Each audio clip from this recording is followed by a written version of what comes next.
ॐ अज्ञानतिमिरान्धस्य ज्ञानाञ्जनशलाकया चक्षुरुन्मिलितं येन तस्मै श्रीगुरवे नमः।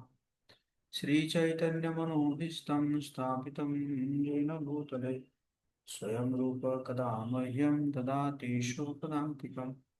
वन्देऽहं श्रीगुरो श्रीयुतपदकमलं श्रीगुरून् वैष्णवांश श्रीरूपं साग्रजातं सगण रघुनाथान्वितं तं सजीव साद्वैतं सावधूतं परिजनसहितं कृष्णचैतन्यदेवं श्रीराधा कृष्णपादान् सगणललिता श्रीविशाखान्वितांश्च।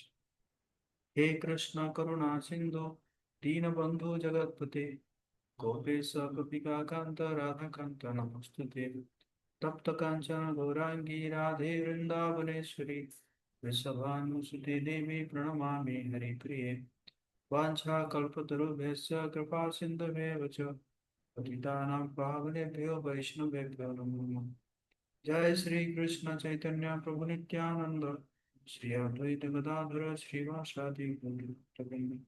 हरे कृष्णा कृष्ण कृष्ण हरे हरे, हरे राम राम राम हरे हरे। नमो विष्णुपादाय कृष्णपृष्ठाय भूतले श्रीमते भक्तिवेदांत स्वामी ते नामिने। नमस्ते सरस्वती देवी गौरवाणी प्रचारिणे निर्विशेष शून्यवादी पाश्चात्य मुखं करोति वाचालं पङ्गुं लङ्घयति यत्कृपातमं वन्दे श्रीगुरुदीनतारिणे श्रीचैतन्येश्वरं परमानन्दं। हरे कृष्णा, सभी भक्तों का हार्दिक स्वागत है।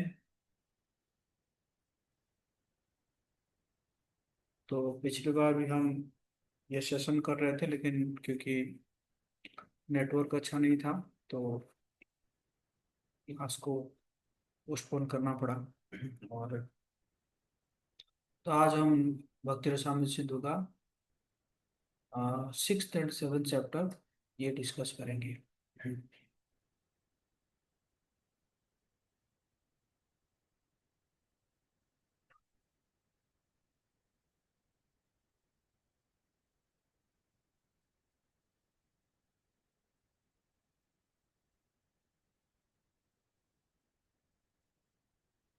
बेसिकली जो 6th चैप्टर है वो है how to discharge devotional service. और जो 8th चैप्टर है वो है एविडेंस रिगार्डिंग डिवोशनल प्रिंसिपल्स।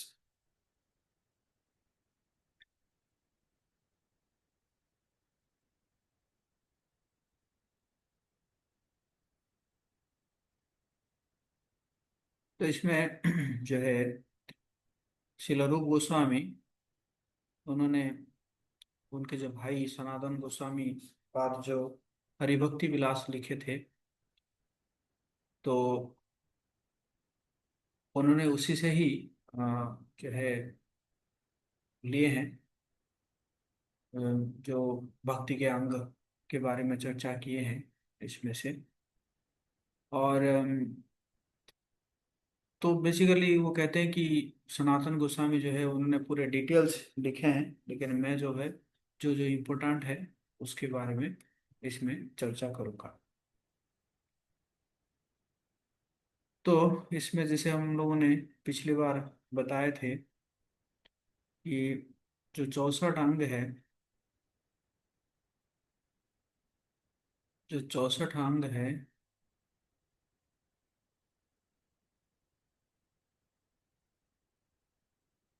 तो इसमें पहला जो 10, हाँ, तो पहला 10 20 जो है, हाँ, वो बहुत इंपॉर्टेंस है, primary 20 items of primary importance. जो पहला जो 20 अंग है वो प्राइमरी है, और फिर उसके बाद जो है 44 एडिशनल आइटम है। तो ये जो पहला जो 20 अंग है उसमें से 1 से 10 तक जो है प्रवृत्ति, प्रवृत्ति मतलब इसको ग्रहण करना चाहिए, उस अंगों को ग्रहण करना चाहिए।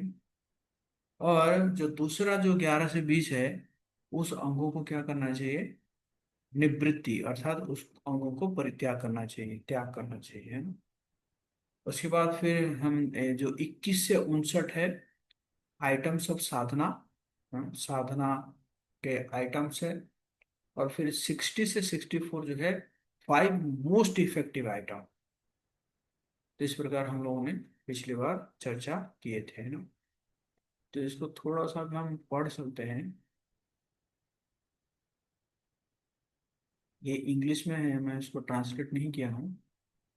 तो जो पहला 10 है, पहला 10 में क्या है कि पहले जो एक गुरु के शरण में जाना, दूसरा है गुरु के द्वारा दीक्षा लेना, तीसरा है गुरु के जो आदेश है उसको विश्वास और भक्ति के साथ पालन करना, चौथा है कि जो महान आचार्य है उन महान आचार्यों के जो है पद चिन्ह पर चलना, पांचवा है कि अ, जो गुरु है, गुरु गुरु से पूछना, कि कैसे मैं भक्ति में आगे बढ़ूं, और छठा है कि भगवान की प्रसन्नता के लिए कोई भी भौतिक चीजों को परित्याग करना, है ना।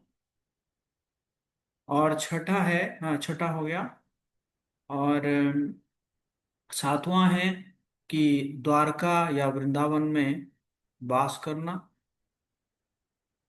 आठवां है भक्ति के लिए जो मतलब जितना जरूरी है उतना ही ग्रहण करना, जरूरत से ज्यादा ग्रहण नहीं करना। और नौवां है एकादशी व्रत का पालन करना।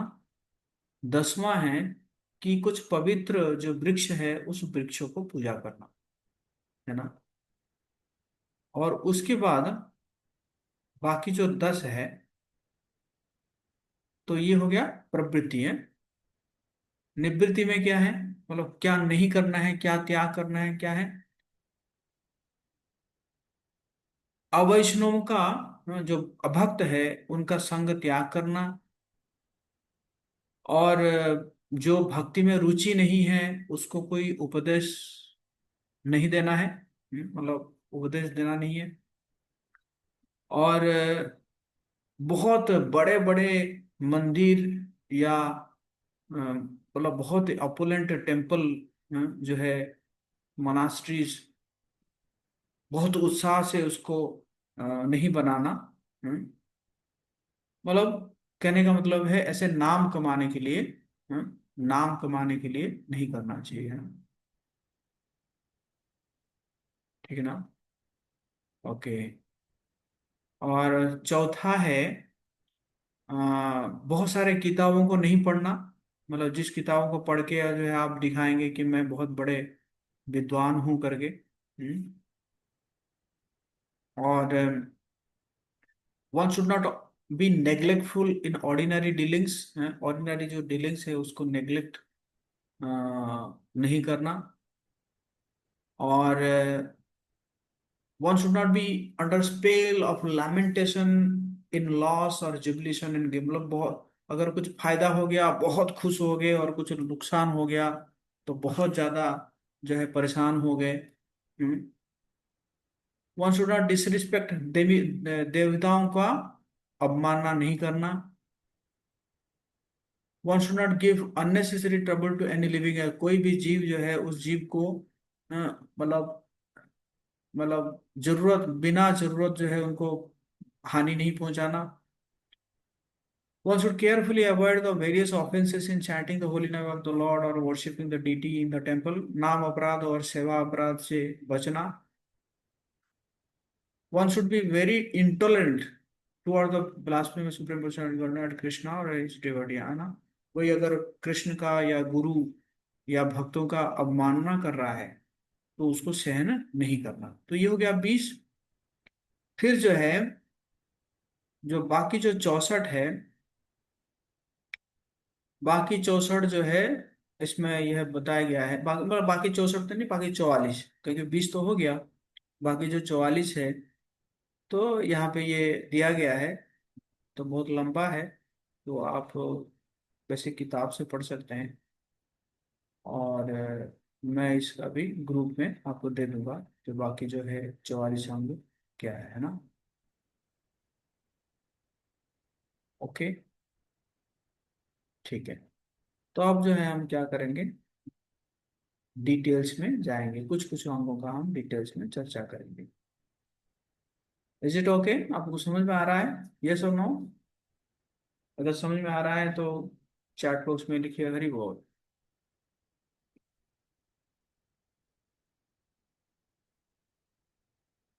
ओके, तो हम जो है आगे बढ़ेंगे, एक एक अंग का चर्चा करेंगे।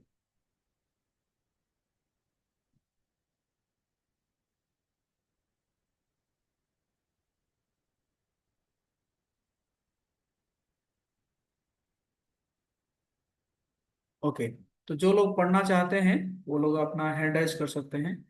तो सबसे पहले हम देते हैं ईशु कुमार।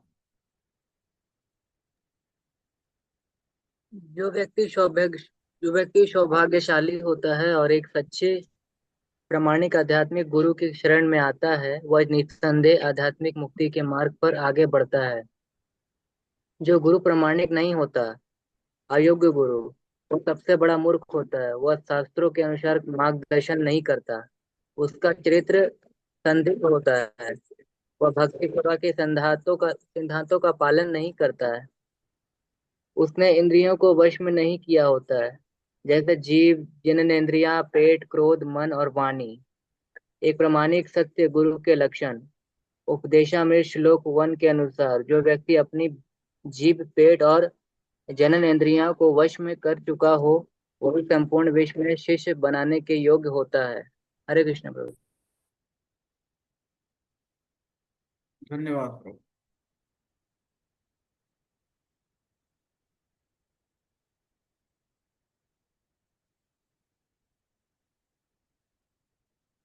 तो अ, सबसे पहला है गुरु पादाश्रय, एक योग्य आध्यात्मिक गुरु का शरण ग्रहण करना।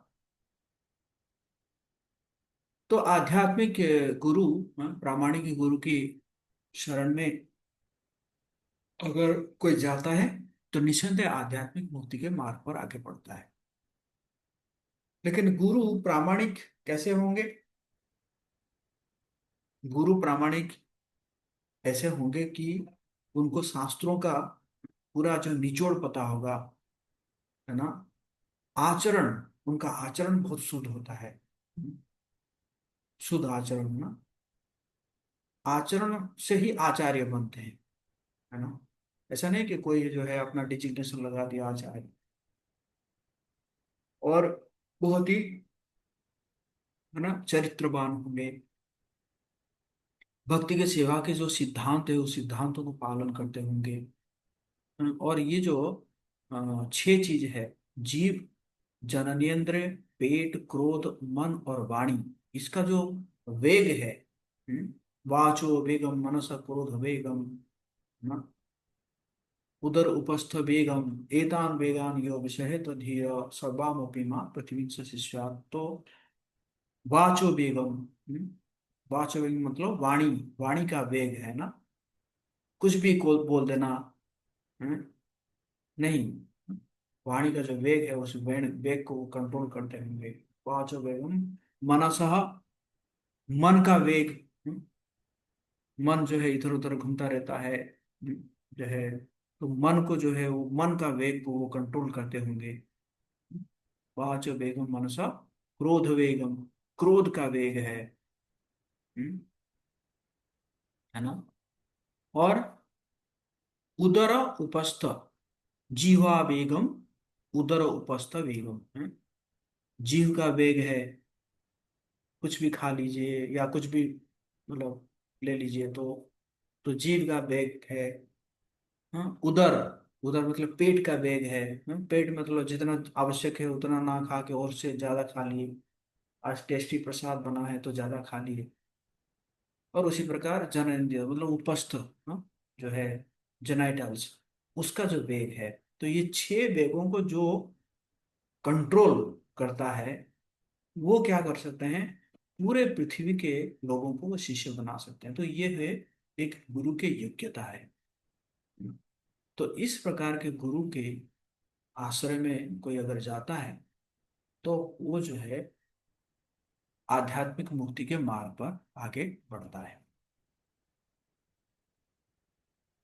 यस नो नो यस, आप सब एग्री करते हैं?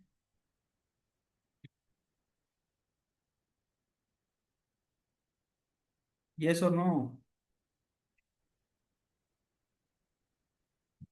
ओके, तो ये हो गया गुरु पादाश्रय है।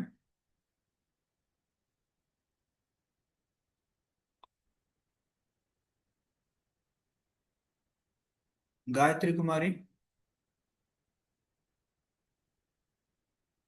श्रीमद् भागवतम महापुराण 11वां स्कंद 3रा अध्याय श्लोक 21 में प्रभुदत्त मुनि महाराज निमि से कहते हैं, हे राजन, यह निश्चित रूप से जान लीजिए कि इस भौतिक जगत में कोई भी वास्तविक सुख नहीं है।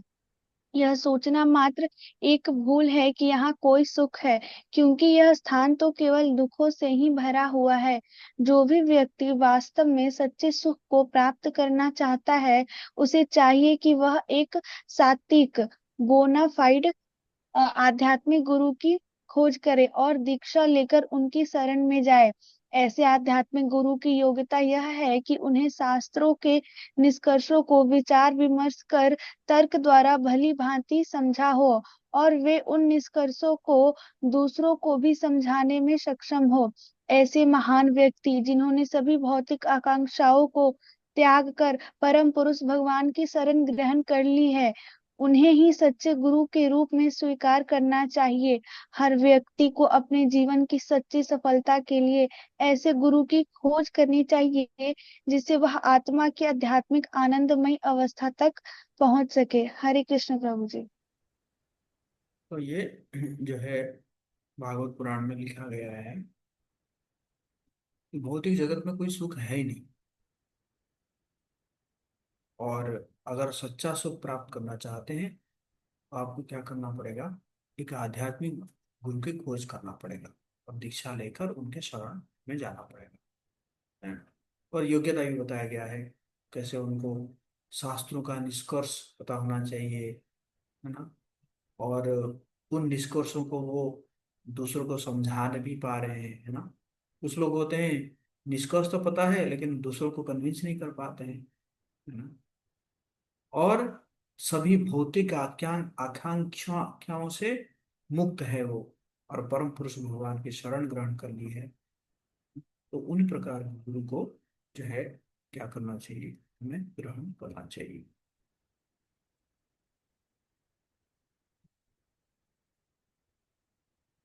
दूसरा क्या है कि श्री कृष्ण दीक्षादि शिक्षणम, अर्थात आध्यात्मिक गुरु से दीक्षा लेना और उनसे शिक्षाएं प्राप्त करना ना। तो हमारे मुकेश प्रभु भी पढ़ेंगे, बताएंगे कि क्या लिखा हुआ श्रीमद् भागवतम में। हरे कृष्णा प्रभु जी।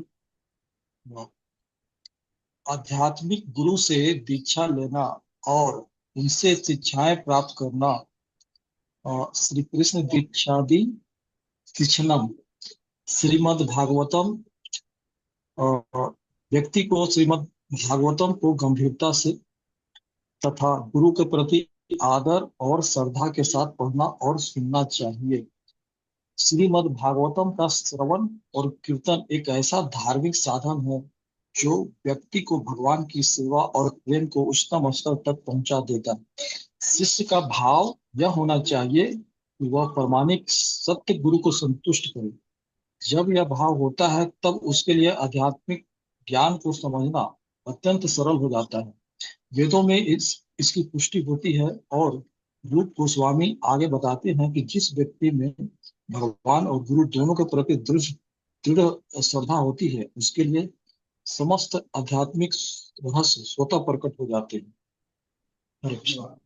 हम्म। तो श्रीमद् भागवत को मुख्य गंभीरता से तथा गुरु के प्रति आदर और श्रद्धा के साथ पढ़ना और सुनना चाहिए। और श्रीमद् भागवत का श्रवण और कीर्तन एक ऐसा धार्मिक साधन है जो व्यक्ति को भगवान की सेवा और प्रेम के उच्चतम स्तर तक पहुंचा देता है। कहते हैं कि उसमें भागवत में है कि नष्ट प्राय सुभद्रेषु नित्यम भागवत सेवया भगवती उत्तम श्लोके भक्तिर्भवती नैष्ठिकी। भक्ति में क्या करता है, निष्ठा ले आता है कि नहीं, है कि नहीं। तो नित्य भागवत सेवया नष्ट प्राय सुभद्रेषु, जो अभद्र है उसको नष्ट प्राय कर देता है। और शिष्य का भाव क्या होना चाहिए कि वो गुरु को संतुष्ट करे, है ना। तो अगर वो गुरु को संतुष्ट करता है तो क्या होता है कि उसके अंदर वो जो ज्ञान है वो अज्ञान स्वतः प्रकट हो जाता है, जो कि हम हर हर दिन गुरु पिता में गाते हैं कि दिव्य ज्ञान हृदय प्रकाशित। दिव्य ज्ञान जो है वो हृदय में प्रकाशित हो जाता है ना। उसके अलावा मतलब आप अगर गुरु की प्रसन्न ना करके आप कितना भी पढ़ लीजिए, शास्त्र पढ़ लीजिए या कुछ भी कर लीजिए, है ना, बट वो ज्ञान जो है आपको प्रकट नहीं होगा। मुकेश को और पढ़ो क्या लिखा हुआ है।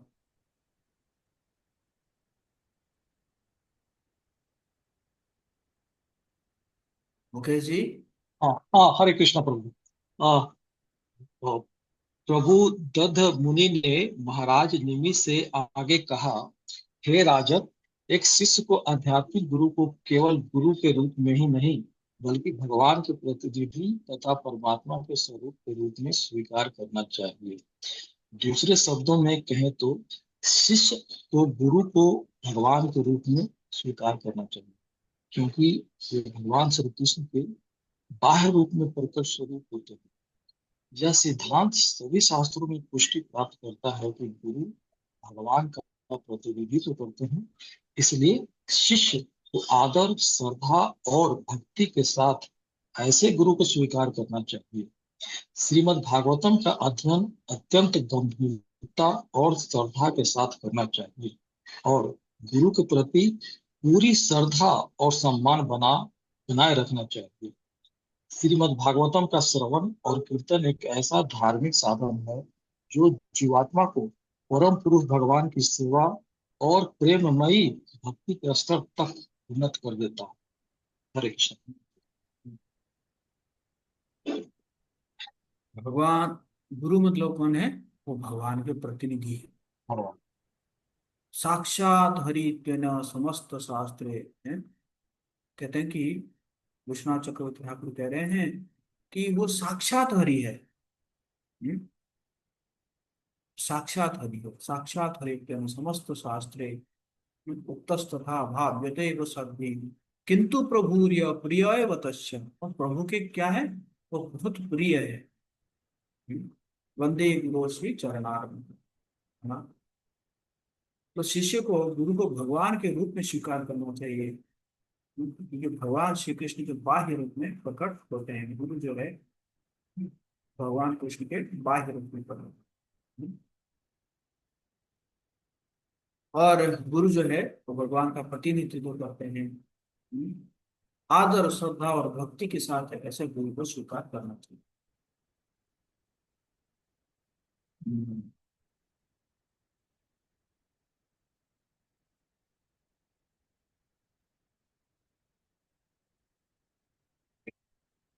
तीसरा अंग क्या है कि विश्रम्भेण गुरोः सेवा। श्रद्धा और विश्वास के साथ गुरु, आध्यात्मिक गुरु की सेवा करना, है ना। श्रद्धा और विश्वास के साथ सेवा करना, है ना। तो गौरव प्रभु। हरे कृष्ण प्रभु। श्रद्धा और विश्वास के साथ आध्यात्मिक गुरु की सेवा करना। विश्रम्भेन गुरु सेवा। श्रीमद् भागवतम 11.17.27। आचार्य को मेरे ही स्वरूप के रूप में जानना चाहिए और किसी भी प्रकार से उनका अपमान नहीं करना चाहिए। उन्हें सामान्य मनुष्य समझकर उन पर ईर्ष्या नहीं करनी चाहिए, क्योंकि वे सभी देवताओं के प्रतिनिधि होते हैं। यह श्लोक इस बात पर बल देता है कि गुरु की सेवा केवल औपचारिकता नहीं है, बल्कि गहन श्रद्धा और विश्वास के साथ होनी चाहिए, जैसे हम भगवान की सेवा कर रहे हैं। श्रीमद् भागवतम एकादश स्कंध 17वां अध्याय श्लोक 27 में भगवान श्री कृष्ण उद्धव जी से कहते हैं, हे उद्धव, आध्यात्मिक गुरु को केवल मेरा प्रतिनिधि ही नहीं, बल्कि मेरा स्वरूप स्वयं भगवान समझकर स्वीकार करना चाहिए। गुरु को कभी भी सामान्य मनुष्य के स्तर पर नहीं समझना चाहिए। जैसे लोग एक सामान्य व्यक्ति से ईर्ष्या कर बैठते हैं, वैसे कभी भी गुरु से ईर्ष्या नहीं करनी चाहिए। गुरु को सदा परम पुरुषोत्तम भगवान के प्रतिनिधि के रूप में ही देखा जाना चाहिए। जो व्यक्ति गुरु की सेवा करता है, वह वास्तव में सभी देवताओं की सेवा कर रहा होता है। हरे कृष्ण जी। तो भगवान क्या कर रहे हैं, आचार्य को मेरे स्वरूप के, मेरे ही स्वरूप के रूप में जानना चाहिए और उनका किसी भी प्रकार अपमान नहीं करना चाहिए। हम देखते हैं कि इंद्रदेव जो है, एक बार उन्होंने असम्मान किए थे अपने गुरु बृहस्पति को, है ना। तो तो तो फिर उनको जो है क्या करना पड़ा, उनको जो है मतलब एक बार तो सुअर के रूप में उनको जन्म लेना पड़ा, और एक बार फिर असुरों से हार गए। असुर जो है, हाँ, जो है असुर जो है इंद्र लोक को, स्वर्ग लोक को कब्जा कर लिए, है कि नहीं। तो गुरु को जो है कभी भी अपमान नहीं करना चाहिए, क्योंकि गुरु जो है साधारण व्यक्ति नहीं है, is not in ordinary person, है कि नहीं। तो इसी प्रकार श्रद्धा और विश्वास के साथ सेवा करना चाहिए। मेरा सिर्फ मेरा प्रतिनिधि नहीं, बल्कि मेरा ही स्वरूप समझकर स्वीकार करना चाहिए, ऐसे यहाँ उद्धव जी को कह रहे हैं भगवान कृष्ण, है कि नहीं। कभी भी गुरु से ईर्ष्या नहीं करनी चाहिए। गुरु को सदा परम पुरुषोत्तम भगवान के प्रतिनिधि के रूप में ही देखा जाना चाहिए। जो व्यक्ति गुरु की सेवा करता है, वो वास्तव में सभी देवताओं की सेवा कर रहा होता है। गुरु की सेवा मतलब अपने आप ही सभी सभी देवताओं की सेवा हो रहा है ना। गुरु से ईर्ष्या नहीं करना चाहिए। तो कैसे हो सकता है कि गुरु से कैसे ईर्ष्या करता है व्यक्ति, तो बता सकते हैं। अभी आप लोग हाथ नीचे कर दीजिए और जो बताना चाहेगा वो बता सकते। गुरु से कैसे ईर्ष्या नहीं करना चाहिए, मतलब कैसे कैसे होता है तो गुरु से ईर्ष्या हो जाता है। सोनी माता जी बताएगी। हरे कृष्ण प्रभु जी, कौन सा नाम। गुरु से ईर्ष्या हो ही नहीं पाएगा प्रभु जी। अगर हम सच में उनको गुरु मानते हैं तो ईर्ष्या हो ही नहीं पाएगी मेरे ये से। प्रश्न था ही नहीं मेरा। मेरा प्रश्न है ईर्ष्या कैसे हो सकता। नहीं हो सकता तो नहीं हो सकता, तो ठीक है, बट होता कैसा है? वो क्यों लिखा हुआ है? वो हो रहा होगा तभी तो लिखा हुआ है। हम्म, जी, ठीक है। दूसरा पूछते हैं, सॉरी प्रभु जी। गायत्री माता जी। हरे कृष्ण प्रभु जी।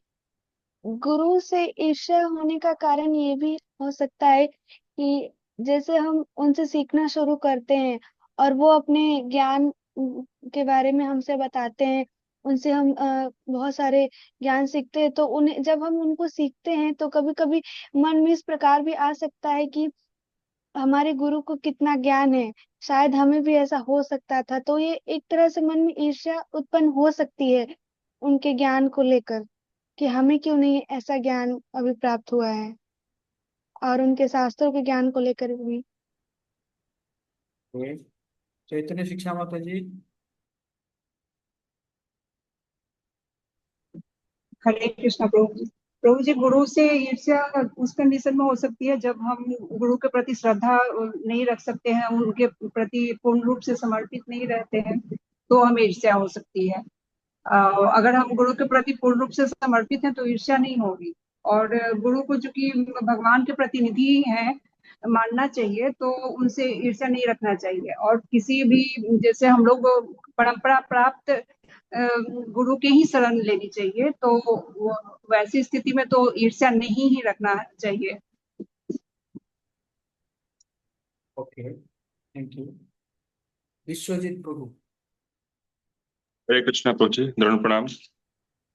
गुरु के प्रति ईर्ष्या का एक मतलब मुझे समझ में ये आ रहा है कि जब हम देखते हैं कि गुरु के वैभव को, जब देखते हैं कि गुरु के पास, हमारे गुरु के पास बहुत सारे फॉलोवर्स हैं, तो हमारे मन में ये आ सकता है कि काश मैं भी गुरु होता तो हमारा भी इतने फॉलोवर्स होते। तो ये एक गुरु के प्रति ईर्ष्या का भाव हो सकता है अगर हम ऐसा सोचते हैं तो।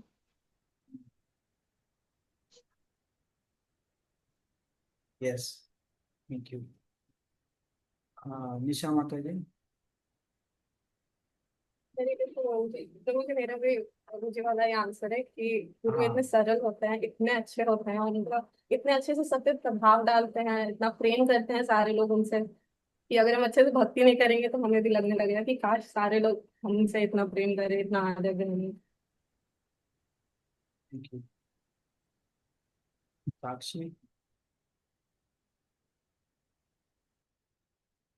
हरे कृष्ण प्रभु जी। प्रभु जी, मेरा भी सेम आंसर है, लेकिन जब ऑपुलेंस ऑफ जब गुरु का देखते हैं तो लगता है कि जैसे हम भी उनके सेम स्तर पे हो सकते हैं।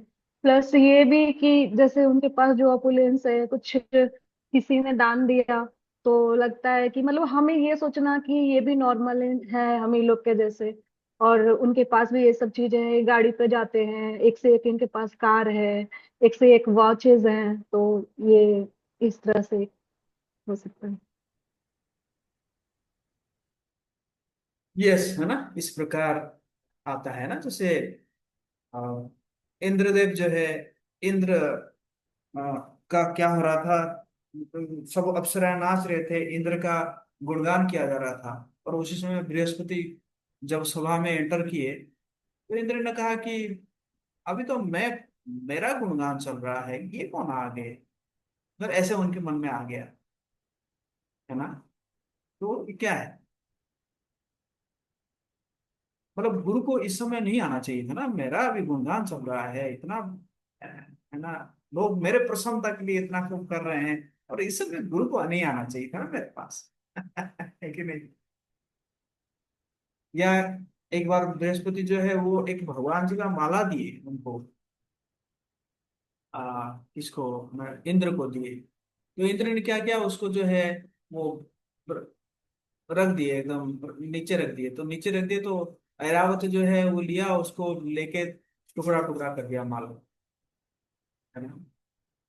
तो इसी प्रकार मतलब कई बार ऐसा होता है कि हो सकता है कि गुरु जो है अपना वैभव को प्रकाश नहीं करते हैं, और शिष्य मतलब शिष्य जो है गुरु की कृपा से ज्यादा सक्सेसफुल हो जाता है। तो शिष्य अगर ज्यादा सक्सेसफुल होते हैं गुरु से, तो भी शिष्य क्या समझना चाहिए कि ये मेरे गुरु की कृपा से है। फॉर एग्जाम्पल आप देखिए, गौर किशोर दास बाबा जी महाराज, गौर किशोर दास बाबा जी महाराज इवन उनको हस्ताक्षर भी नहीं आता था, और उनके शिष्य कौन हुए, भक्ति सिद्धांत बाबा जी हुए, जो कि इतने सक्सेसफुल, इतने 64 गौड़ीय मठ का स्थापना किए। लेकिन कभी भक्ति सिद्धांत बाबा जी ये नहीं सोचे कि मैं जो है गुरु, मतलब गुरु से ज्यादा आगे बढ़ गया। बल्कि क्या मतलब एक्चुअली फैक्ट यही है?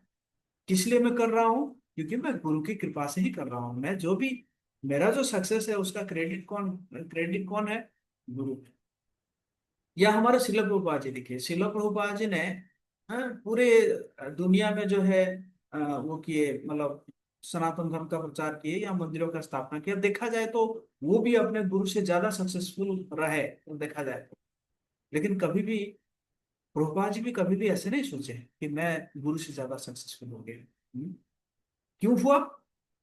हाँ, यस, मैं हुआ, लेकिन क्यों हुआ? क्योंकि मेरे गुरु चाहते थे, मेरे गुरु चाहते थे कि मैं जो है उनसे भी ज्यादा सक्सेसफुल।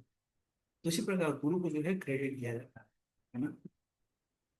कई बार कुछ लोग जो है ऐसे सोचते हैं कि, जैसे एक बार ऐसा हुआ था कि एक व्यक्ति जो है बहुत सारा किताब लेकर आया, प्रभुपाद जी को दिखाया कि मैं ये सारा किताब पढ़ूंगा।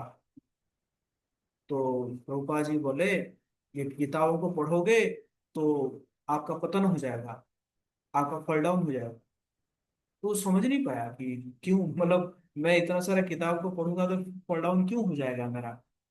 तो गोपाल जी बोले, इन किताबों को पढ़ोगे तो आप सोचोगे कि आप गुरु से ज्यादा एडवांस हो।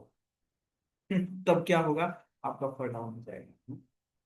एक बार एक व्यक्ति ने कहा कि प्रभुपाद, मैं मायापुर में रहकर रोज 192 माला का जप करना चाहता हूँ, जैसे हरिदास ठाकुर करते थे। तो भोपाल जी उसको मना किए, नहीं नहीं, ऐसे नहीं करना है ना, अभी आपका वो स्टेज नहीं है। फिर भी वो करने लगा, तो करने लगा और कुछ दिनों के बाद ऐसा हुआ, वो पूरी भक्ति छोड़ दी उसने। भक्ति छोड़ के जाके जो है अ, विदेश में जाके कुछ बिजनेस करने लगा। वो था ही विदेशी। तो इस प्रकार है, इसी प्रकार जो है ना, this mentality is not a proper mentality, है ना, है कि नहीं। तो इसी को यहाँ पे कहा जा रहा है, मतलब गुरु के कंपिटिटर नहीं बनना है। ओके।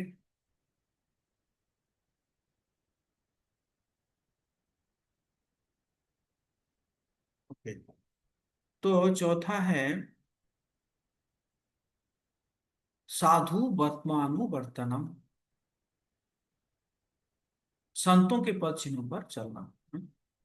भक्ति रसामृत सिंधु में वर्णन है, स्कंद पुराण से श्रील रूप गोस्वामी उद्धृत करते हैं। समृग्य श्रेयसाम हेतु पंथा संताप वर्जित अन्वाप्त श्रमम पूर्वे येन संतः प्रतिष्ठिरे। मनुष्य को उन शास्त्रीय नियमों का पालन करना चाहिए जो परम कल्याणदायक हो और जिनमें कोई कष्ट ना हो। ऐसे नियमों का अनुसरण करके ही पूर्ववर्ती संत जन सहज रूप से आध्यात्मिक पथ पर अग्रसर हुए। यह सिद्धांत सिखाता है कि हमें अपने आध्यात्मिक जीवन में उन्हीं मार्गों को अपनाना चाहिए जिन्हें पहले से सिद्ध भक्तों ने जो है अपनाया है, क्योंकि वे मार्ग शुद्ध, कल्याणकारी और प्रामाणिक है। जिस प्रकार कहते हैं कि महाजन ये नो गत से पंथा, महाजन जो है जिस जिस रास्ते में गए हैं तो हमें वही पंथा में चलना चाहिए। अपना कोई नया कोई पंथा जो है हमें क्रिएट नहीं करना चाहिए। ओके।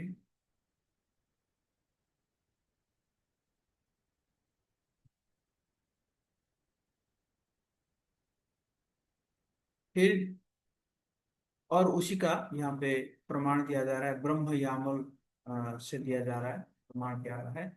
श्रुति स्मृति पुराणादि पंचरात्रि विधि बिना एकांत की हरि भक्ति उत्पादेव कल्पते।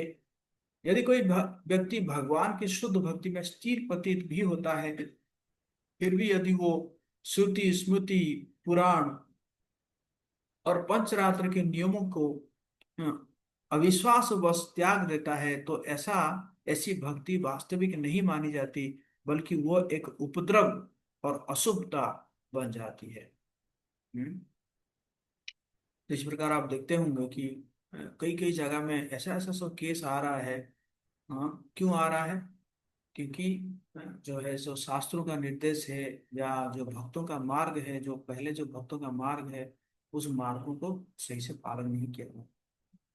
कई बार ऐसा हो भी सकता है कि जो जो भक्त है, मतलब सो कल्ड भक्त नहीं, वो तो भक्त है ही नहीं, तो सो कल्ड भक्त जो है वो इवन जो है मतलब भौतिकवादी लोगों से भी ज्यादा, है ना, ज्यादा उपद्रव मचा सकते, है ना, अगर वो ऐसे शास्त्रों का या गुरु साधु शास्त्रों शास्त्रों के वाक्यों पर नहीं चलता, लेकिन नहीं,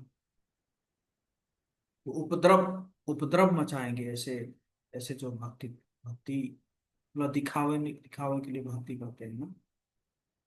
सहजिया संप्रदाय है, जो भक्त भक्ति को क्या लेते हैं, सहज रूप से लेते हैं, है ना, सब कुछ सस्ता और सहज मान लेते हैं। अरे चलता है, सब कुछ चलता है, सब कुछ चलता है, इतना नियम थोड़ी पालन करना होता है। अपने मन गढ़ंत कल्पनाओं में विश्वास करते हैं, शास्त्रों के निर्देशों का पालन नहीं करते हैं, है ना।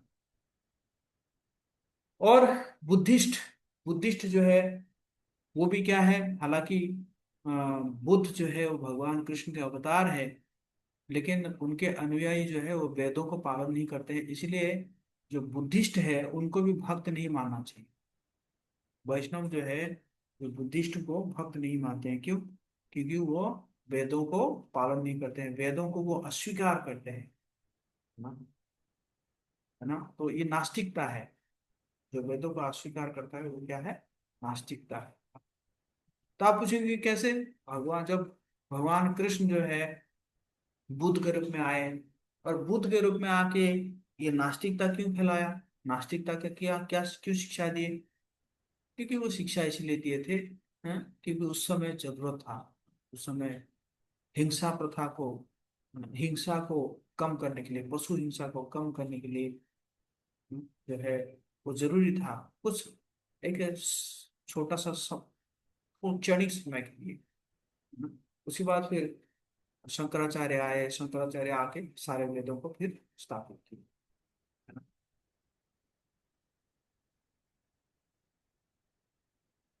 समझ में आ रहा है? यस और नो? यस और no? Hari Hari. Okay, then सद्धर्म पृच्छा, शाश्वत धार्मिक सिद्धांतों की जिज्ञासा करना, है ना। जैसे भगवत गीता में भगवान भी कहते हैं क्या, तद विधि परिपातेन परिप्रश्नेन सेवया, हाँ, परिप्रश्नेन सेवया, सेवा करो गुरु का, हाँ, उपदेक्षन्ति ते ज्ञानम ज्ञानिना तत्वदर्शिना, हाँ, जो है वो आपको उपदेश देंगे, जो तत्वदर्शी है आपको उपदेश देंगे, लेकिन क्या करो, आप जाके उनका सेवा करो, और सेवा करके प्रश्न पूछो, है कि नहीं। तो ये भक्ति रसामृत सिंधु में नारद पुराण से श्रील रूप गोस्वामी बात कह रहे हैं, अचिरा देव सर्वार्थ सिद्ध्यत्येषा मभीप्सितः सद्धर्मस्याव बोधाय येषां निर्बन्धनि मतः मतिः।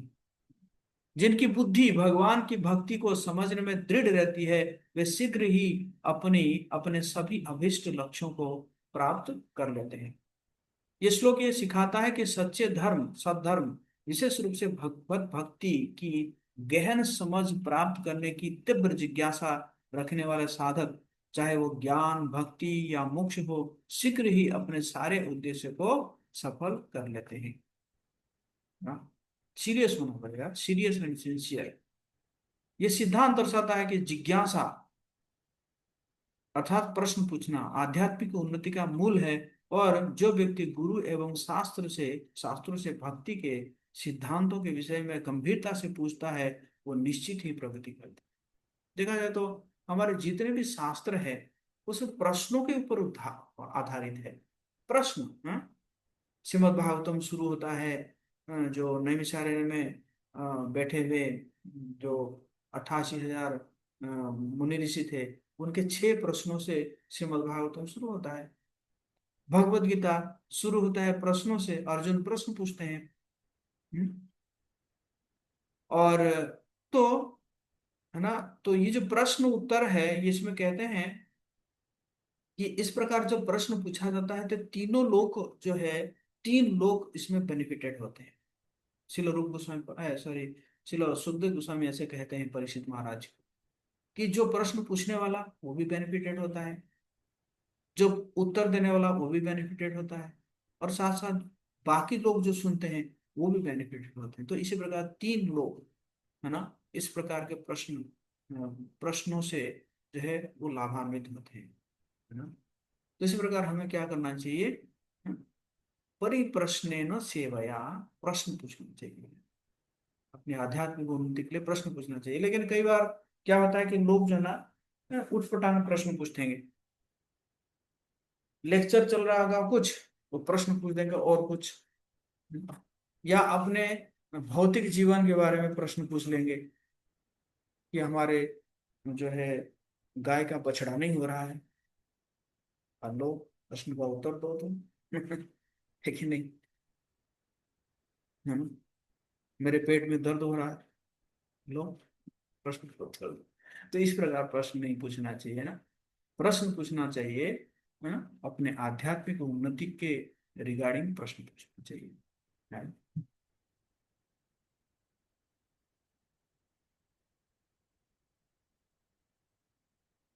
आप सब एग्री करते हैं मैं जो कह रहा हूँ? वैसे मैं कुछ खुद तो नहीं कह रहा हूँ, सब जो भी यहाँ पे वर्णन है वही कह रहा हूँ। ये सुनो,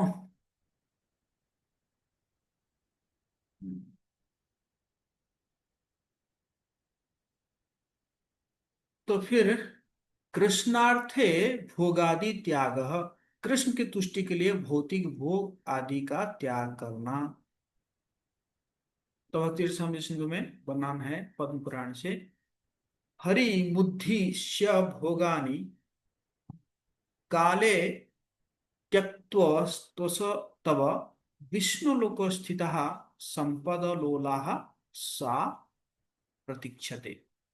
जब तुम उपभोग के समय पर ही भोग्य वस्तुओं का त्याग कर देते हो केवल भगवान हरि की प्रसन्नता के लिए, तब विष्णु लोक में स्थित शाश्वत ऐश्वर्य तुम्हारी प्रतीक्षा करती है। यह श्लोक सिखाता है कि यदि कोई भक्त भगवान की तुष्टि के लिए भौतिक सुखों का त्याग कर देता है, विशेषकर उस समय जब वो उन सुखों को भोग कर सकता है, तो वह वास्तविक आध्यात्मिक धरोहर का अधिकारी बन जाता है ना। जब भोग करने का समय हम्म, है कि नहीं, तब जाके जो अगर आप तो त्याग कर देते हैं ना, ये तो जैसे कोई बूढ़ा हो गया और भोग कर नहीं पा रहा है, कहेगा कि देखो भगवान मैंने सब कुछ छोड़ दिया आपके लिए, है कि नहीं, आप भी क्या याद करोगे, नहीं, ऐसा नहीं है ना। आप सब अपना कैमरा ऑन कर सकते हैं, मैं देख रहा हूँ सारे लोग कैमरा बंद करके बैठे थे, है ना। तो भगवान जी को जो है जब आप भोग कर सकते हैं, उस समय जब आप जो है भोग को त्याग कर देते हैं ना, तब जो है, हाँ, तब आप उसके अधिकारी बन जाते हैं। जैसे भगवान जी को जो है वो ऑफर किया जाता है, फ्रेश फूल ऑफर किया जाता है, फ्लावर, फ्रेश फ्लावर। अब जब अब जब सड़ गया तो उस समय ऑफर करने से क्या फायदा, है ना। तो इसी प्रकार है, मतलब जैसे किसी को किसी को डायबिटीज हो गया और वो कहेगा कि मैंने चीनी त्याग कर दिया, जानते हो मैं चीनी नहीं खाता हूँ, मैं मीठा नहीं खाता हूँ। कि वो तो तुम्हारी मजबूरी है, वो त्याग थोड़ी हुआ। तो इसी प्रकार यहाँ पे वर्णन है कि जब भोग करने का समय है, उस समय जब आप त्याग कर देते हैं। जैसे भरत महाराज थे, भगवान ऋषभ देव के पुत्र थे, उनकी कई रानियां थी, पूरी पृथ्वी के सम्राट थे, कई राजकुमार थे, उनके पुत्र थे, कितना ऑपुलेंस था उनका। उस समय उन्होंने छोड़ के जो है चल गए भगवान को प्राप्त करने। तो ये इस प्रकार के सेक्रीफाइस करना चाहिए भगवान की प्रसन्नता।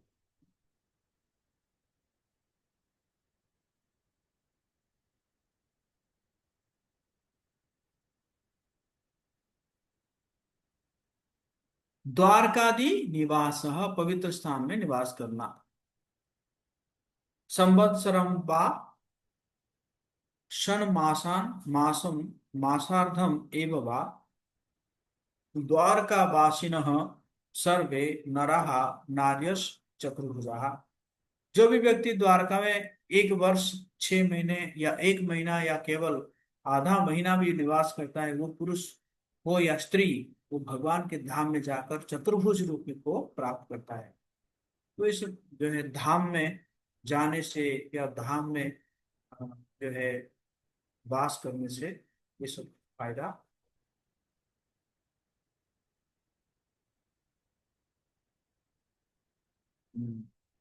और एक जगह में लिखा हुआ है यहाँ पे कि हाँ, हाँ, आदि शब्द से पूरी धाम पुरुषोत्तम क्षेत्र का भी संकेत मिलता है, जैसा कि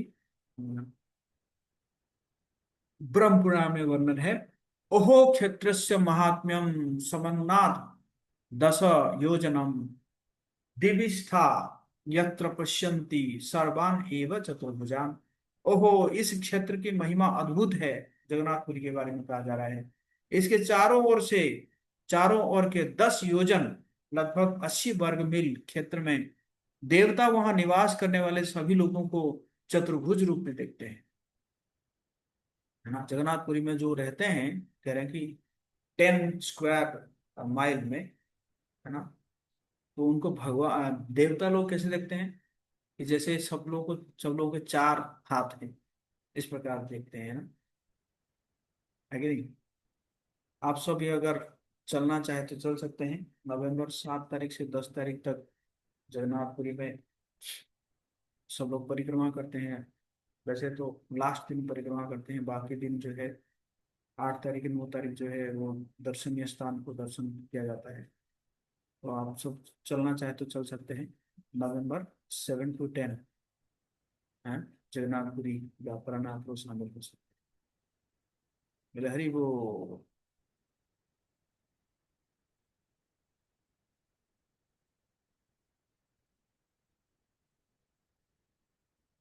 तो इसी प्रकार यहाँ पे है आ,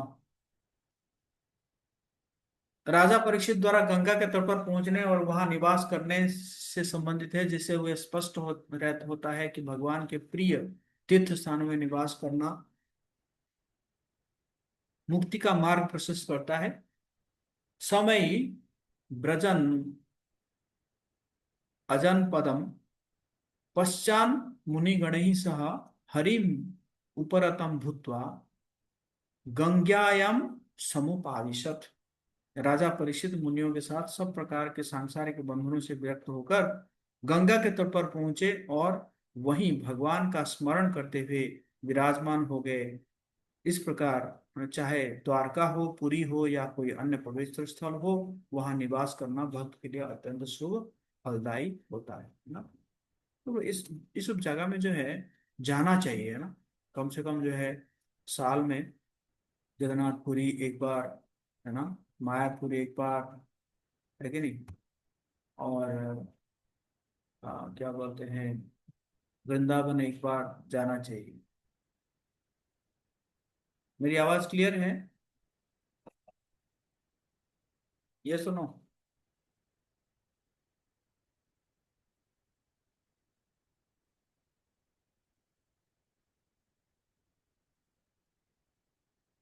ठीक, थैंक यू प्रभु।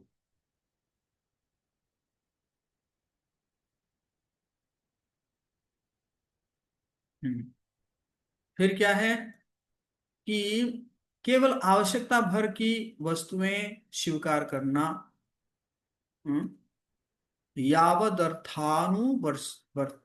वर्तिता, है ना, जितना जरूरी है उतना ही आप ग्रहण करना। यावता स्यात् स्वनिर्वाह स्वीकुर्यात् तावदर्थवित् आधिक्ये न्यूनतायां च च्यवते परमार्थतः।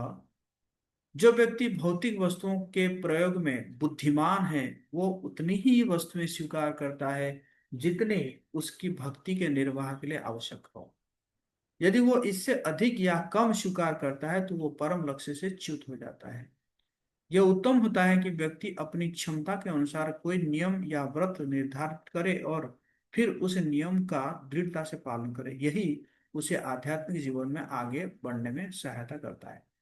किसी को भी व्यक्ति भक्ति के ऐसे नियम या विधियां नहीं अपनानी चाहिए जो उसकी सामर्थ्य से अधिक हो, ऐसा करने से थकान, हताशा या उल्टा प्रभाव हो सकता है ना।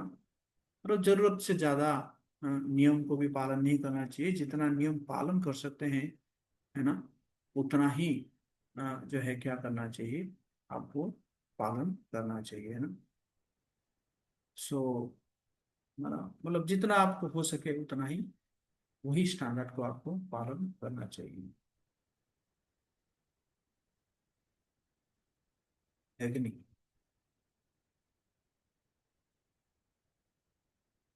ओके, थोड़ा सा जल्दी हम चलेंगे क्योंकि टाइम हो रहा है।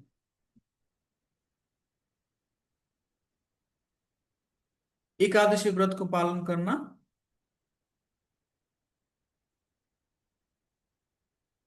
हरिवासर सम्मान। भक्ति साम्य सिंधु 92वें पुराण से प्रमाण। सर्व पाप प्रशमनम पुण्यम अत्यंतिकम तथा गोविंद स्मारणम नृणाम एकदश्य एकादश्यम उपासनम। जो मनुष्य एकादशी के दिन उपवास करता है उसके समस्त पाप नष्ट हो जाते हैं, उसे अत्यधिक पुण्य प्राप्त होता है और वो भगवान गोविंद का स्मरण प्राप्त होता है। एकादशी का पालन कैसे करें? एकादशी का मुख्य उद्देश्य केवल उपवास करना नहीं है, बल्कि भगवान गोविंद के प्रति अपनी श्रद्धा और प्रेम को बढ़ाना है। शरीर के मांगों को न्यूनतम करना और समय का उपयोग भगवान की सेवा में करना, जैसे हरिनाम संकीर्तन, जप, शास्त्र पठन या अन्य सेवा। उपवास के दिन का सर्वोत्तम उपयोग यह है कि हम भगवान गोविंद की लीलाओं का स्मरण करें और उनका निरंतर नाम स्मरण करें। ये अंडरस्टूड है। आगे है हाँ? धात्र्य स्वथादि गौरवम, अर्थात पीपल, आंवला और आदि वृक्षों का सम्मान देना। भक्ति साम्य सिंधु में स्कंद पुराण से वर्णन है। अश्वत्थ तुलसी धात्री गो भूमि सुर वैष्णवा पूजिता प्रणतः ध्यान क्षपयन्ति नृणाम अधम अघम। जो मनुष्य पीपल अर्थात अश्वत्थ, तुलसी, आंवला, गाय, ब्राह्मण और वैष्णव की पूजा व वंदना करता है, वंदना और ध्यान करता है, उसके समस्त पाप नष्ट हो जाते हैं। श्री कृष्ण विमुख जन संग त्याग, कृष्ण से विमुख व्यक्तियों की संगति का त्याग करना ना। तो भक्ति सिंधु कात्यायन संहिता से प्रमाण दिया गया है। वरम हतवः ज्वाला पंजरांतर व्यवस्थिति नौ सौरी चिंता विमुख जन संवास वैश्यसम। तेजस्वी अग्नि के पिंजरे में रहना भी उस दुर्भाग्य से श्रेष्ठ है जिसमें किसी ऐसी व्यक्ति की संगति करनी पड़े जो भगवान की, कृष्ण के स्मरण से विमुख हो, है ना। कह रहे हैं कि अच्छा है कि कोई मतलब जला हुआ पिंजरे में रहो, अ, उससे खराब क्या है कि अगर हम अभक्तों का संग करते हैं जो कि हमें कृष्ण के स्मरण से विमुख कर देते हैं ना। तो ये नॉन डिवोटी जो है या जो अभक्त कौन है कि जो कि कृष्ण के सर्वोच्चता का विरोध करता है। ऐसा थोड़ी है कि कृष्ण ही पूरा कृष्ण ही सर्वोच्च है, और भी तो सब है। इस प्रकार जो लोग कहते हैं सब सब एक है, सब एक है। और दूसरा वर्ग क्या है? अत्यधिक भौतिकतावादी। कर्म ही पूजा है, कर्म ही पूजा है, अरे ये सब कुछ नहीं है, अपनी जिम्मेदारी को करते रहो, है ना। तो ये दोनों को क्या कहा है? अपभक्त कहा गया है। फिर दूसरा श्लोक कहा जा रहा है विष्णु रहस्य से। आलिंगनम परम मन्ये व्याल व्याघ्र जलौकसाम न संग शल्य युक्तानाम नाना दैवक देवैक सेविना। मैं सर्प, बाघ या मगरमच्छ को आलिंगन देना भी बेहतर मानता हूँ बनिस बनिस्बत उन लोगों की संगति करने के जो अनेक देवताओं की एकमात्र पूजा करते हैं। ऐसे लोग मानो भटके हुए इच्छाओं के भाले लेकर मेरे हृदय को भेदते रहते हैं, है ना। तो कह रहे हैं कि जो देवता पूजा करते हैं, बेसिकली देवता पूजा क्यों करते हैं? क्योंकि काम इच्छा है, ये भी इच्छा है, वो इच्छा है ना। तो इस प्रकार जो देवताओं की पूजा करते हैं उनको भी भक्त नहीं माना जाता है ना। देवताओं की पूजा करने वाले को भी भक्त नहीं माना जाता। तो इन लोगों की संगत नहीं करना चाहिए। इससे बढ़िया कि कोई टाइगर कह रहे कि कोई टाइगर या कोई मगरमच्छ को आलिंगन कर लो, लेकिन अभक्तों का संग नहीं करना चाहिए।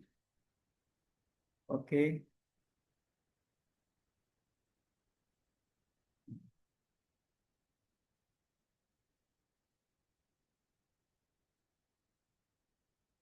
अयोग्य अयोग्य शिष्यों को स्वीकार न करना, अत्यधिक मंदिर निर्माण न करना, या बहुत अधिक ग्रंथ ना पढ़ना। शिष्यानु बंधिता बंधित्वादि त्रय, मतलब इसका मतलब, कहने का मतलब है, ये जो इस का पर्पस जो है ना, अपना नाम कमाना नहीं होना चाहिए ना। मंदिर निर्माण कर रहे हैं अपना नाम कमाने के लिए, है ना, या ग्रंथ पढ़ रहे हैं अपने आप को जो है दिखाने के लिए कि मैं कितना ज्ञानी हूँ, या बहुत ज्यादा शीशे स्वीकार कर रहे हैं क्या करने के लिए, जो है ताकि मेरी सेवा होगी, मेरी प्रतिष्ठा होगी, है ना। तो इसी कारण नहीं करना चाहिए ना। तो श्रीमद् भागवत में लिखा हुआ है, एक सन्यासी को कभी भी भौतिक लाभों का प्रलोभन देकर अधिक शिष्य नहीं बनाना चाहिए। न ही उसे उन पुस्तकों को पढ़ना चाहिए जो भगवान का अपमान करती हो, और न ही उपदेश को जीविका का साधन बनाना चाहिए। उसे कभी भी ऐसे बड़े जो है मतलब प्रोजेक्ट में नहीं लगना चाहिए जो कि उसके आध्यात्मिक लक्ष्य से भटका दे। कृष्ण भावनामृत के प्रचार के लिए कभी कभी आवश्यकता होने पर श्री चैतन्य महाप्रभु की परंपरा में एक सन्यासी जोखिम उठाकर किसी ऐसे व्यक्ति को शिष्य बना सकते हैं जो पूर्णतः योग्य ना हो। ऐसे प्रामाणिक गुरु की कृपा से शिष्य धीरे धीरे उन्नत हो सकता है। यदि कोई केवल प्रतिष्ठा या झूठे सम्मान सम्मान के लिए शिष्यों की संख्या बढ़ाता है, तो वो निश्चित रूप से कृष्ण भावनामृत के पालन में पतन को प्राप्त करेगा। एक आध्यात्मिक गुरु का उद्देश्य यह नहीं होना चाहिए कि वो केवल अपनी विद्वता दिखाने के लिए अनेक ग्रंथ पढ़े या विभिन्न स्थानों पर भाषण देकर प्रसिद्धि प्राप्त करे।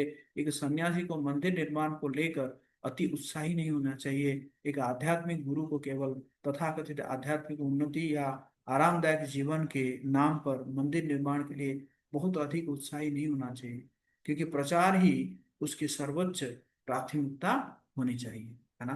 प्रचार जो है हमारा प्राइमरी है ना। मुझे कई बार लोग प्रश्न पूछते हैं कि दूसरी जगह जैसे आप यहाँ यहाँ पे इतना बड़ा क्यों नहीं बन रहा है ना। तो मैंने कहा मैं कोई जल्दबाजी में नहीं हूँ। पहले मैं भक्त बनाऊंगा और भक्त मंदिर बनाएंगे कि नहीं। मंदिर बनाने का काम मेरा नहीं है, मंदिर बनाने का काम भक्तों का है कि नहीं। मेरा काम है मैं भक्त बनाऊं, है कि नहीं। एक्चुअली देखा जाए तो भक्त बनेंगे तो भक्तों का हृदय ही मंदिर है कि नहीं। तो इसलिए हमारा फोकस यही रहता है कि कैसे लोग भक्ति में आगे बढ़ेंगे, है ना। और भक्ति में आगे बढ़ेंगे तो उनके इच्छा होगी मंदिर बनने के लिए, तो वो तो अपने आप ही भगवान ही बना देंगे। भक्तों की इच्छा को भगवान तो पूरा करेंगे ही, है ना। तो आगे हम चलते हैं। व्यवहारेप्यो आकार अकारपण्यम, सामान्य व्यवहार में सरलता और लाभ हानि में समत्व रखना चाहिए। पद्म पुराण से वर्णन है। अलब्धे वा विनष्टे वा भक्ष्याच्छादन साधने अविक्लव मतिर भूत्वा हरिम एव धिया स्मरेन्। जब भोजन या वस्त्र प्राप्त न हो या प्राप्त होकर नष्ट हो जाए, तब भी विचलित न होकर स्थिर बुद्धि से मनुष्य को केवल भगवान हरि का स्मरण करना चाहिए। उसी प्रकार शोकमर्षादि भिर्भा वैराक्रांतम यस्य मानसम कथम तत्र मुकुंदस्य स्फूर्ति संभावना भवेत्। जिस व्यक्ति का मन शोक क्रोध या अन्य भावनाओं से ग्रस्त रहता है, उसके चित्त में भगवान मुकुंद की उपस्थिति कैसे संभव हो सकती है ना। तो इस प्रकार समभाव रहना चाहिए हमें, है ना। समभाव रहना चाहिए जो है किसमें, मतलब सुख में दुख में, है ना। समभाव रहना चाहिए ना। मुकेश प्रभु नींद आ रही है।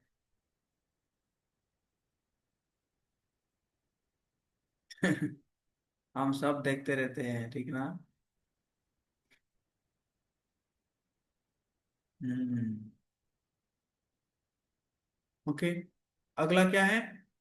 हम्म, अन्य देवान अज्ञान, देवताओं के प्रति आदर अनादर भाव है, मतलब अनादर भाव नहीं करना है, आदर भाव देना है। हरिर एव सदाराध्य सर्वदेवेश्वरेश्वर ईतरे ब्रह्म रुद्धा रुद्राध्यया नावज्ञया कदाचन।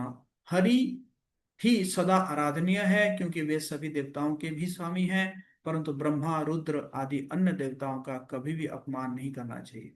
एक भक्त को चाहिए कि वो अन्य देवताओं का भी उचित सम्मान करे। यद्यपि कोई व्यक्ति अन्य देवताओं का उपासक ना भी हो, फिर भी उसे उनके प्रति अनादर नहीं करना चाहिए। उदाहरण के लिए, एक वैष्णव भगवान शिव या ब्रह्मा जी के उपासक नहीं होते हैं, किंतु फिर भी वे इन उच्च पदस्थ देवताओं को उचित आदर और सम्मान देना अपना कर्तव्य समझते हैं। एक वैष्णव क्या है, एक वैष्णव तो जो है इवन जो है चींटियों को भी आदर देता है। जब चींटियों को आदर देता है तो, है ना, शिव ब्रह्मा ये तो बहुत उच्च कोटि के है ना, है कि नहीं? और किसी भी जीव को कष्ट नहीं देना है। भूतानुद्वेग दायिता पीते व पुत्र करुणो न तद भेजयति यो जनम विशुद्धस्य ऋषिकेशस तुर्नम तस्य प्रसीदति। जो व्यक्ति करुणाशील होकर अन्य प्राणियों को बिल्कुल भी कष्ट नहीं देता, जैसे कि एक पिता अपने पुत्र को नहीं देता, वो शुद्ध हृदय वाला भक्त भगवान ऋषिकेश के को शीघ्र ही प्रसन्न कर लेता है। ओके, हरे कृष्णा कृष्ण कृष्ण हरे हरे, हरे राम राम राम हरे हरे। जगद्गुरु श्री प्रभुपाद की जय। किसी का कोई प्रश्न है तो आप पूछ सकते हैं।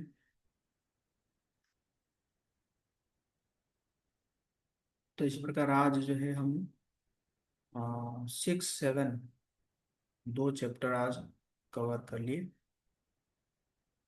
तो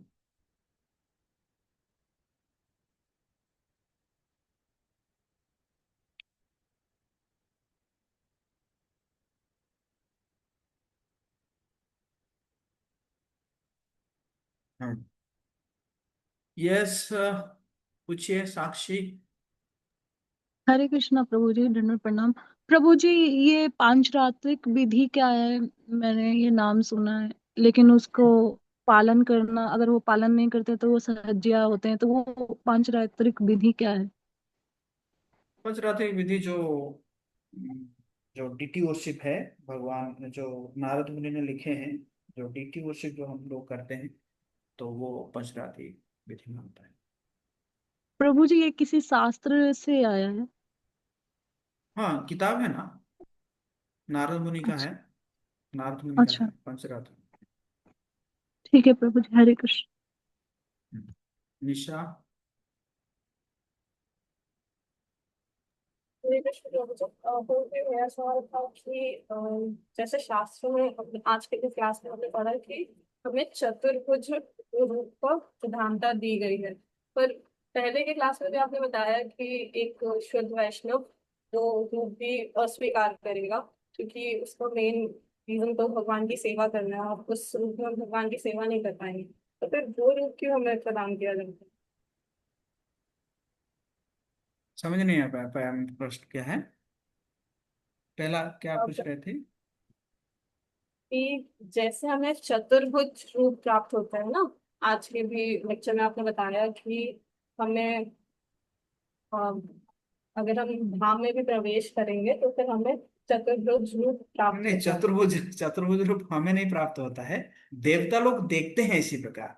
लोग देवता लोग इतना सम्मान देते हैं जो धामवासियों को, तो उनको दर्शन होने लगता है कि ये तो सारे चतुर्भुज में है, क्योंकि वो जो है जगन्नाथपुरी को नन अदर देन वैकुंठ मानते हैं, कि वो भी वैकुंठ मानते हैं, और वैकुंठ में सब चतुर्भुज वाले होते हैं। हमारा चतुर्भुज रूप नहीं हो जाता। देवता लोग इसी सम्मान से देखते हैं हम लोग। समझ रही है ना?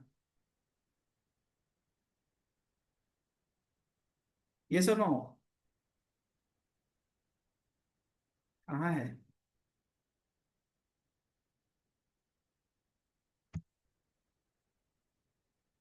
डू हाँ अंडरस्टैंड? बिल्कुल। हाँ। लेकिन मुझे अगर हमें इससे पहले भी आपने बताया ना कि अगर हम लोग धाम में 1 साल 6 महीना या आधा महीना भी रहते हैं तो फिर हमें चतुर्भुज रूप जब हम वैकुंठ में प्रवेश करते हैं तो हमें प्राप्त होता है। पर वो हम्म। रूप तो एक शुद्ध वैष्णव को चाहिए ही नहीं, क्योंकि उस रूप में सेवा थोड़े होती है बस। वैष्णव को तो सेवा देखो चाहिए, वो तो वो रूप वो चाहिए। वो बेनिडिक्शन है। वो या आपके ऊपर है, आप उसको लेना चाहे या नहीं लेना चाहिए। भगवान तो बेनिडिक्शन देंगे ना। भगवान, शास्त्र, धाम, ये तो वरदान देगा ही देगा। अब आपके ऊपर है, आप उसको एक्सेप्ट कर सकते हैं, नहीं भी कर सकते हैं, है ना। बोलो, ये भगवान कहते हैं कि भाई मुझे जो दर्शन करने आएगा मैं तो उसको वरदान दूंगा ही। जैसे क्या नाम है, ध्रुव महाराज हैं। तो ध्रुव महाराज जब लास्ट में भगवान कहते हैं कि मांगो, वर वर मांगो। ध्रुव महाराज ने कहा, मुझे कुछ नहीं चाहिए, मैं आया था, कांच का टुकड़ा मांगने आया था, आप तो हीरा, मेरे सामने हीरा खड़े हैं, तो मुझे नहीं चाहिए। हैं, मतलब बल्कि मुझे शर्म आ रहा है कि मैं ये मांगने आया था कि मुझे जो है ये ब्रह्मा से भी बड़ा लोक चाहिए, मुझे तो बड़ा शर्म आ रहा है इसको मांगने के लिए। लेकिन भगवान ने कहा, नहीं नहीं, क्योंकि आप जो है इच्छा किए थे, और मेरा दर्शन कभी जो है विफल नहीं जाता, मैं तो वर दे के ही रहूंगा। क्योंकि मैं वरदराज हूँ, है ना। तो वो दिए, ध्रुव तारा दिए। ध्रुव महाराज को चाहिए नहीं था, बट वो दिए। इसी प्रकार है, हाँ? तो धाम, शास्त्र, भगवान जी का दर्शन, ये वरदान देते हैं। अब आपके ऊपर है, you you can accept it, और यू कैन, आप उसको, जैसे बिल्लो मंगल ठाकुर कहते हैं कि भुक्ति मुक्ति सिद्धि कामी ये जो है क्या करते हैं, मेरी दरवाजे पे खटखटाते हैं। कहते हैं कि बिल्लो मंगल, हमें थोड़ा सेवा में लगा लो। भुक्ति मुक्ति ये सब कहते रहते हैं। और मैं कहता हूँ, नहीं नहीं नहीं नहीं, अभी मैं व्यस्त हूँ मुकुंद की सेवा में, मैं आप लोगों को सेवा में नहीं लगा सकता। Do understand? ये thank you very much. Gayatri Kumari, late हो रहा है आप लोगों का, देखो मुझे कोई प्रॉब्लम नहीं है, but you are getting late. Yes Gayatri. हरे कृष्ण प्रभु जी। प्रभु जी, आपने बताया था ना कि ये जो बुद्ध हैं वो भगवान कृष्ण के ही अवतार हैं। तो हम्म। और फिर लेकिन बुद्धिस्ट को नास्तिक कहते हैं। तो भगवान बुद्ध तो भगवान कृष्ण के ही अवतार हैं। तो फिर ये, और फिर बताया था आपने कि वेदों को वो नहीं मानते, तो इसलिए वो एक उनको पर्पस के नास्तिक लिए आए कहते थे। हैं। तो लेकिन हाँ, ये एक पर्पस के लिए आए थे ना। वो पशु हिंसा को, क्षण कुछ समय के लिए पशु हिंसा को नष्ट करने के लिए आए थे ना। तो इसलिए उन्होंने कहा कि तो कोई वेद वेद नहीं है, कोई वेद नहीं है, कोई भगवान नहीं है। उन्होंने कहा कोई भगवान नहीं है, कोई वेद नहीं है, यू जस्ट फॉलो मी, बुद्धं शरणं गच्छामि, संघं शरणं गच्छामि, है ना। तो तो हाँ, तो प्रभु यस, जी, तो फिर भगवान, वो तो भगवान बुद्ध को ही पूजा करते हैं। तो क्या हम कैसे उनको समझे कि वो हमारे ही प्रभु हैं? तो फिर नास्तिक उनको कैसे, ये नहीं समझ में आ रहा। नास्तिक इसलिए है ना, वो जो टीचिंग्स दिए हैं, भगवान बुद्ध को हम भगवान मानते हैं, बट उनका जो हम्म। टीचिंग्स है वो टीचिंग्स को हम ग्रहण नहीं करते। क्यों? ठीक है क्योंकि वो प्रभु जी। टीचिंग्स जो है वो जस्ट एक टेम्पररी टीचिंग्स था, है ना। वैसे वैसे अब आप भगवान कृष्ण का भी देखेंगे। भगवान कृष्ण जो है ना, तो गोवर्धन लीला हुआ था। तो गोवर्धन लीला से पहले वो जो इंद्र जो अपने पिताजी को जो समझा रहे हैं, पूरा नास्तिक फिलोसफी समझा रहे हैं भगवान जी, इनको, अपने पिताजी को। करेंगे कर्म ही पूजा है, करेंगे कर्म ही पूजा है, ये सबको पूजा करने की क्या जरूरत है, इंद्र को पूजा करने की क्या जरूरत है। बट, है ना, बट आपको जानना चाहिए कि मकसद क्या है। मकसद ये था कि इंद्र का गर्व जो है, इंद्र को पूजा करना कोई गलत नहीं है, इंद्रदेव को पूजा करना कोई गलत नहीं है। बट इंद्रदेव की जो जो अहंकार था, जो घमंड था, उस घमंड को तोड़ने के लिए भगवान क्या कर रहे हैं, वहां पे टोटली नास्तिक फिलोसफी दे रहे हैं भगवान। आप पढ़िए गोवर्धन लीला में। बट उसको थोड़ी हम एक्सेप्ट करेंगे, हम जानते हैं ना उसका पर्पस क्या है ना। तो इसलिए भक्त जो है वो पर्पस जानता है ना। पर्पस जान के जी, वो जानता है क्या एक्सेप्ट करना चाहिए, क्या एक्सेप्ट नहीं करना चाहिए। Do understand? जी प्रभु जी, धन्यवाद। हरे कृष्ण। ठीक है, आप लोग फीडबैक फॉर्म भर दीजिएगा। एंड मैं यहीं पे विराम देता हूँ और मैं क्षमा चाहता हूँ, लेट हो गया। Very good.